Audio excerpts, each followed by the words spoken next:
どうもビースパイスインクです。今回はハリッサを作ります。ハリッサは北アフリカ生まれの唐辛子やパプリカをベースにスパイスで香り付けした万能調味料です。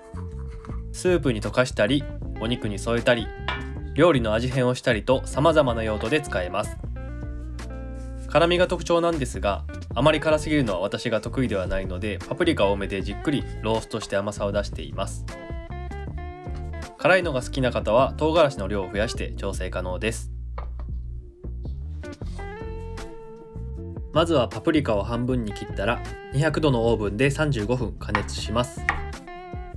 加熱が終わったらそのまま粗熱が取れるまで放置した後に薄皮を剥いていきます。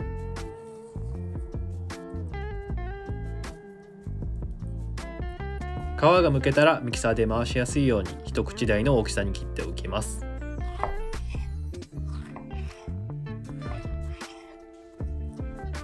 次は唐辛子とニンニクの下準備です。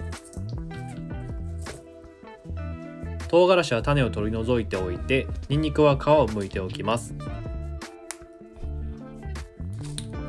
唐辛子の辛さは種にあると思われていることがありますが、実際に辛いのは中にある白い綿のような部分の胎座と呼ばれるところで、それにくっついているから種も辛くなるというからくりです。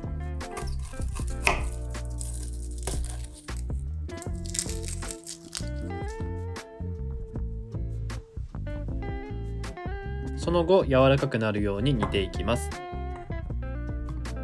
ニンニクの持つ独特の匂いや効能はアリシンという成分によるもので、生で刻んだりすりおろしたりするとよく生成されます。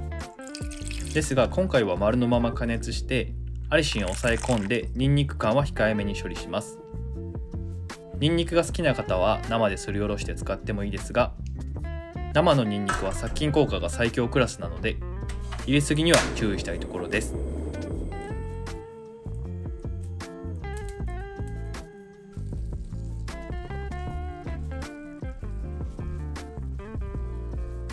茹でている間にスパイスの用意をしておきます。今回使うスパイスはコリアンダー、キャラウェイ、クミンです。キャラウェイは見た目がクミンにそっくりの形をしていますが、香りは全く別物で、すっきりとした爽やかさと甘さがあります。効能としては腸内環境を整える効果があって、お腹の張りや消化不良の症状を緩和してくれるスパイスです。このスパイスたちを乾入りしておきます。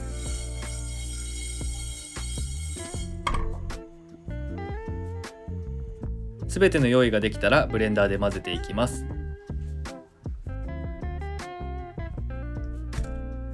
すり鉢でやると雰囲気も風味もよく出ていいですが、今回は量も多いですし時間がかかるのでブレンダーでやっていきます。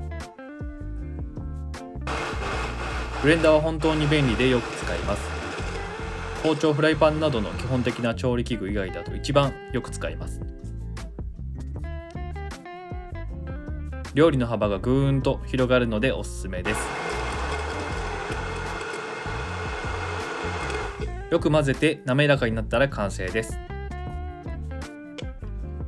容器に移して様々な料理に使っていきます。今回はソース風に使って鶏肉と一緒に食べたいと思います。鶏肉は安いし旨味が強いし、めちゃくちゃ優秀でいつも助けてもらってます。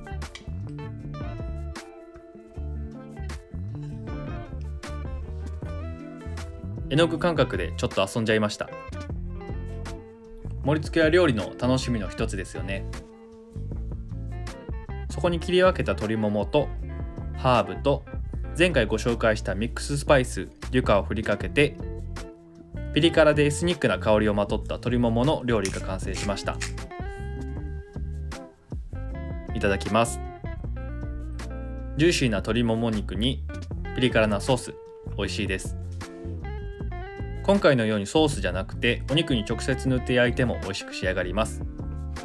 気軽に醤油みたいな感じで使ってスパイシーな味になるので、ぜひ作って試してみてください。